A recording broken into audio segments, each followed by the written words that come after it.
Está começando o programa Conexões. Aqui o Eric Pérez, sou um dos representantes do Instituto Sendas, ONG que acolhe refugiados e imigrantes em Maringá. No programa de hoje, temos uma convidada muito especial, é a Mayra do Prado. Ela é idealizadora do projeto Cidades de Refúgio, que tem como objetivo fortalecer iniciativas de acolhimento e integração de refugiados e que vai falar conosco nessa temática hoje. E aí, Mayra, como você está? Nos conta como que estão as coisas em São Paulo. Oi, Eric, tudo bem? Obrigada, tá tudo certo por aqui. Prazer, Que bom, viu? Para nós obrigada pelo convite. para nós é um grande privilégio, na verdade, estar conversando com você hoje, né? Eu gostaria, inclusive, de começar, Mayra, que você nos contasse sobre o projeto Cidade de Refúgio, né? Eu conheço pessoalmente, mas conta um pouco aí para quem está nos ouvindo. Então, Cidades de Refúgio é um projeto bem novinho, né? Praticamente acabou de nascer, mas ele foi pensado ao longo de muitos anos, né? Eu lancei ele no final de 2020. E ele nasceu com o propósito de ajudar organizações, projetos, pessoas, gestores que trabalham com refugiados a começar um projeto ou a melhorar o desenvolvimento do projeto, a gestão dos projetos voltados para refugiados, né? Eu comecei a pensar sobre esse projeto mais ou menos uns 4 anos, na verdade, atrás, e a partir de outras experiências que eu tive com projetos sociais ligados a refúgio, tanto aqui no Brasil quanto fora. É muito interessante isso. Inclusive, nós sabemos que você tem experiência, inclusive na Europa, né? Especificamente na Holanda, e a gente quer entender um pouco mais sobre esse tema de integração e de acolhimento, Mayra. A gente vive hoje diversas situações e diversos pensamentos, né, sobre aquilo que se refere a acolhimento e integração. A gente vê na Europa alguns movimentos, a gente vê aqui na América do Sul outros movimentos. Mas quando a gente se fala de acolhimento, as pessoas às vezes não se questionam qual que é a importância, na verdade, do acolhimento e, inclusive, como é que a própria sociedade de acolhimento pode se envolver nisso. Segundo a tua experiência, qual que seria realmente a importância das pessoas, das cidades aqui do Brasil se envolverem nesse acolhimento? Eu acho que tem pelo menos duas perspectivas, né, quando a gente fala da importância. Primeiro, claro, da perspectiva do refugiado, né, da pessoa imigrante que está em situação de vulnerabilidade.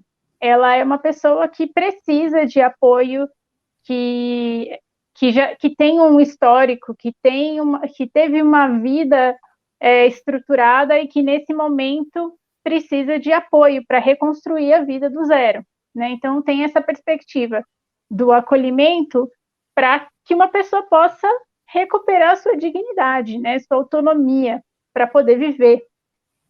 E tem a perspectiva da sociedade acolhedora, digamos assim, né?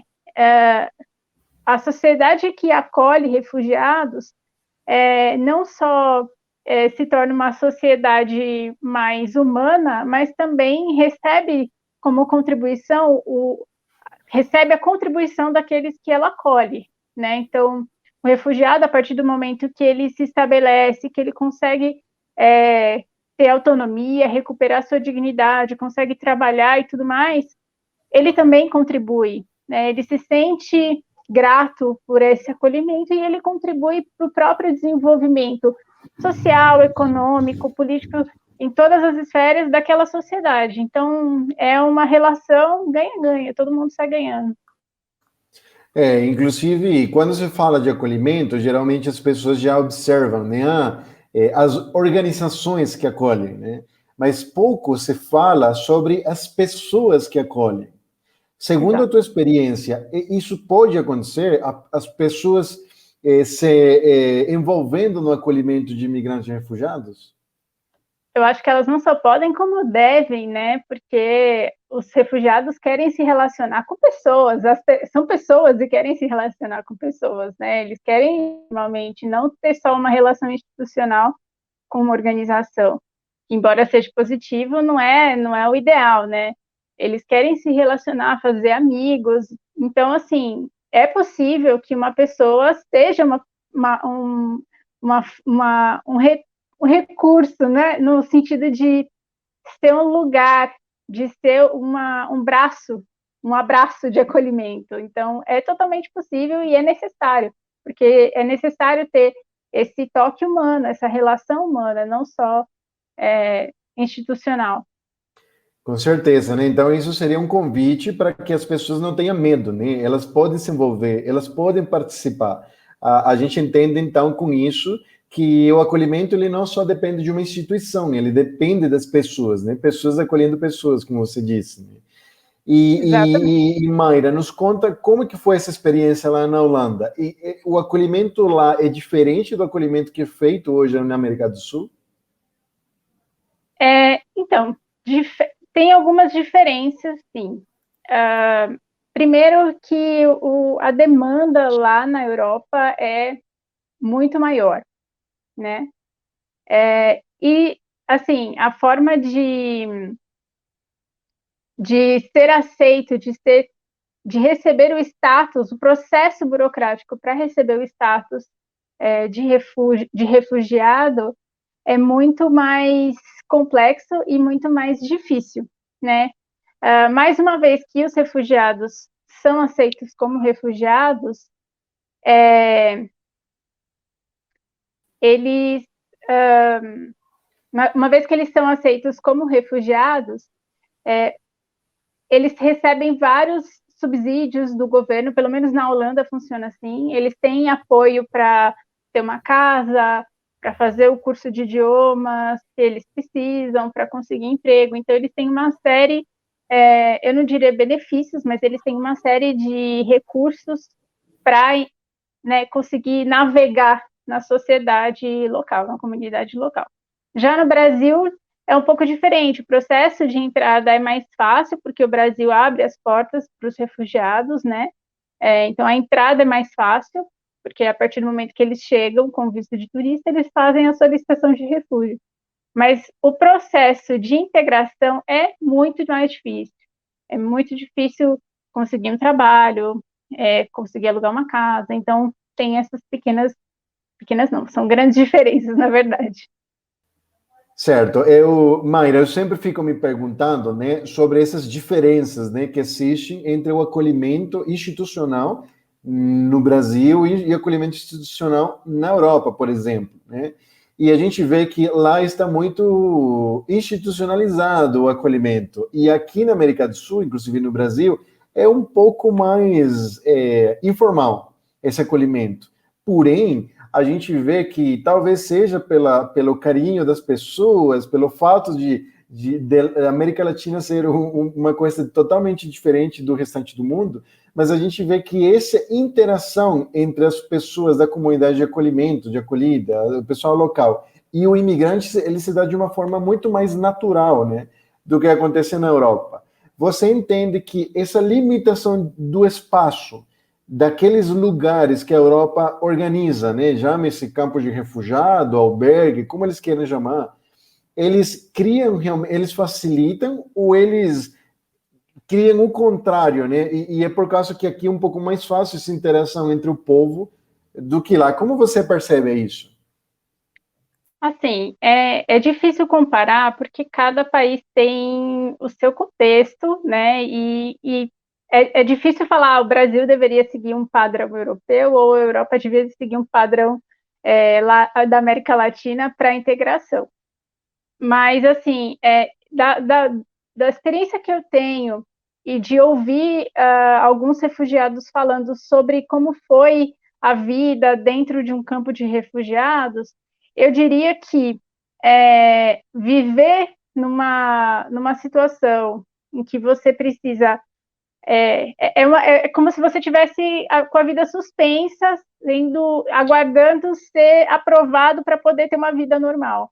né? Então, assim, é um ambiente que não é nenhuma casa, não é o país deles e também não é o lugar onde eles vão se fixar futuramente, é uma transição, e assim, isso pode levar muitos anos, esse é o problema, não é um período curto, né? Às vezes, os refugiados ficam por anos dentro de um campo de refugiados, mesmo dentro da Europa. Então, assim, a gente percebe que esse período de transição, às vezes, é bastante prejudicial psicologicamente e até para o desenvolvimento do idioma daquelas pessoas, né? E também de estabelecer relacionamentos, enquanto ela poderia estar fazendo amigos, aprendendo a se relacionar naquela cultura, falando e aprendendo o idioma local, não. Ela está lá fazendo nada, porque nem trabalhar eles podem. Então, assim, não é exatamente uma crítica, mas é uma observação daquilo que eu ouvi de refugiados que estiveram dentro de um campo de refugiados na Europa. Com certeza, né? E nós temos o exemplo aqui da América do Sul, que também, nessa informalidade, tem algumas consequências muito negativas, né? As pessoas dificilmente têm uma referência, as pessoas dificilmente, às vezes, ficam na dúvida de quem podem confiar, quem não podem confiar, e também, justamente, eles acabam não tendo uma proteção, né? Isso é importante a gente destacar. Inclusive, eu falo sobre isso, Maíra, porque nós sabemos que uma pergunta recorrente das pessoas é qual que é a solução, né? Qual que é a solução? A gente precisa olhar, né, todos os contextos, todos os lugares para a gente pensar isso, né? E uma pergunta que surge, Maíra, é o seguinte: como podemos construir esses espaços de acolhimento? Como é que isso pode acontecer? Olha, como a gente falou antes, né? Cada pessoa pode proporcionar um espaço de acolhimento. Não é as instituições, elas são importantes porque elas têm uma estrutura, têm referência, né? Mas as pessoas também podem proporcionar lugares de acolhimento. E eu acho que para que isso aconteça, é necessário que haja um grande movimento de conscientização e de mobilização, e que as pessoas, né, entendam, no geral, as pessoas no geral, entendam qual é a razão, o que é um refugiado, quem ele é, né, por que ele está ali, e quais são as motivações que levam o refugiado a abandonar o seu país e a sua cultura para estar em um outro lugar que ele não conhece ninguém, e se colocar no lugar dele também, né. Então, porque afinal de contas ele não escolheu estar no país de acolhida, né? Ele precisou fugir, ele foi obrigado. Então, é só a gente tentar fazer um movimento de conscientização, e as pessoas precisam entender isso, né? E entender o seu papel dentro desse contexto. Com certeza, né? Essa informação é muito valiosa, na verdade, né? Tudo isso essa experiência que você está passando para nós, ela se torna uma coisa que a gente precisa, inclusive, debater nas universidades, nas escolas, nos espaços públicos, né? Nós precisamos ter uma mentalidade de acolhimento, né? Uma mentalidade de empatia, nos colocar nos sapatos dos outros, né? Mas, Mayra, eu não quero deixar passar a oportunidade de perguntar como é que as pessoas elas conseguem conhecer mais sobre as cidades de refúgio, como é que eles podem acessar, entrar em contato com você, e inclusive, porque eu conheço, ser orientados, formados pela cidade de refúgio. Então, o Cidade de Refúgio, a gente tem um blog onde a gente publica alguns artigos, textos, experiências, tanto minhas experiências quanto experiências de outras pessoas, de outros parceiros que também escrevem, né? O blog é cidadesderefugio.org, e também no Instagram a gente está como @cidadesderefugio_. E aí é só entrar em contato, a gente responde, pode ser tanto pelo Instagram quanto pelo próprio site mesmo.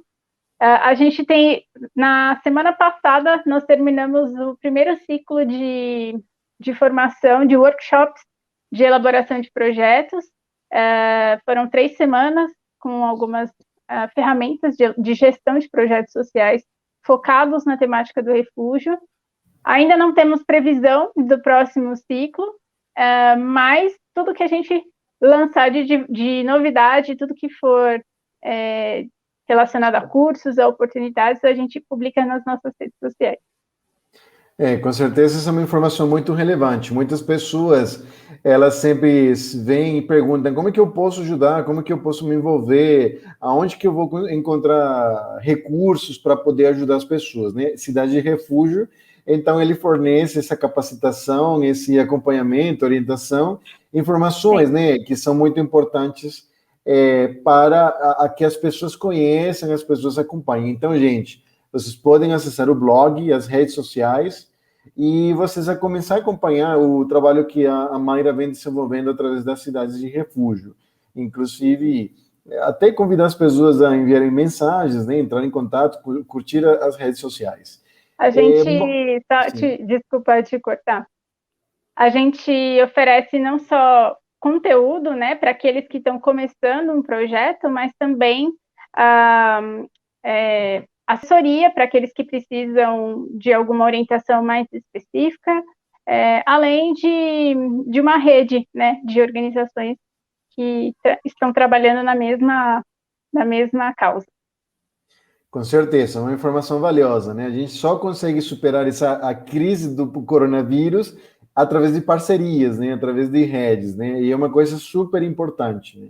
Nós sabemos como a rede ela traz fortalecimento, né, para as instituições e ao mesmo tempo ela permite que a gente comece a ter uma abrangência muito maior, inclusive no Brasil e no mundo, né?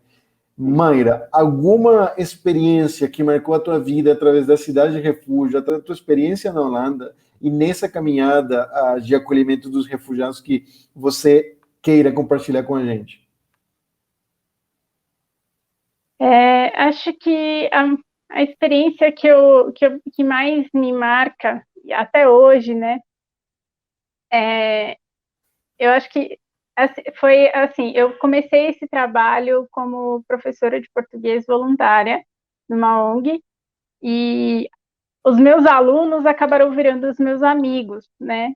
E foi muito interessante, porque até hoje eu tenho amizade com uma das minhas ex-alunas, ela foi minha aluna de português, eu depois virei aluna de árabe dela, aprendi a ler árabe com ela, e hoje a gente é amigas, assim, de convivência, né? Nós somos amigas. Eu não vejo ela mais como refugiada, com rótulo refugiada, nem como uma outra pessoa estrangeira. Ela é minha amiga, né? Eu vi o filho dela nascendo aqui no Brasil e hoje a gente tem uma amizade muito bonita e é algo que eu devo a essa experiência, né? E acho que isso é a materialização daquilo que é a integração. Eu não sou só uma voluntária, mas eu sou uma pessoa que quer se relacionar com essas pessoas, e essas pessoas também querem se relacionar comigo, e assim, ter uma amizade como a amizade dessa pessoa, para mim, é muito gratificante. Com certeza. Muito obrigado, Mayra. Na verdade, atitudes de acolhimento podem transformar a realidade de muitas famílias. Por isso é um ato tão importante e fundamental. O programa de hoje chegou ao fim. Agradeço muito mesmo a participação e a contribuição da Mayra, a produção e a direção da Natália Luvizetto e a todos vocês que nos acompanham. Toda semana tem um novo podcast sobre diversos temas relacionados a imigrantes e refugiados. Siga nossas redes sociais e se mantenha informado. Até o próximo programa. Obrigado, Mayra, e tchau, tchau a todos. Tchau, tchau. Obrigada.